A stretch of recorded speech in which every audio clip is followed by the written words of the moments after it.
మరణం నిన్ను తాకక మునిపే, నీ గొంతులూపురుండగానే మరణం తర్వాత నువ్వు ఎక్కడికి వెళ్ళాలన్నది నువ్వు ఇక్కడే నిర్ధారణ చేసుకోవచ్చు. నువ్వు ఎవరికి పుడతావో, ఎక్కడ పుడతావో, ఎప్పుడు పుడతావో నీకు తెలియదు. కానీ రెండవ జన్మ నువ్వు ఎప్పుడు పుడతావో నీకు తెలుసుకోవచ్చు. ఇప్పుడు నువ్వు రెండో జన్మ జన్మించవచ్చు. పాపపు జన్మ నుండి పరిశుద్ధమైన జన్మలోనికి ఇప్పుడు నీకు అవకాశం ఉంది.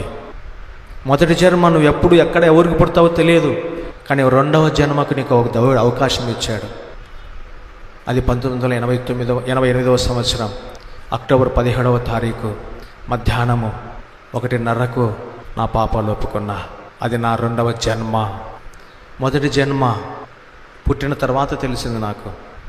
రెండవ జన్మ నీకు అవకాశం దేవుడు, నువ్వు తెలుసుకోవచ్చు నువ్వు ఎప్పుడు పుట్టాల్సిందే. కాబట్టి ఎందుకు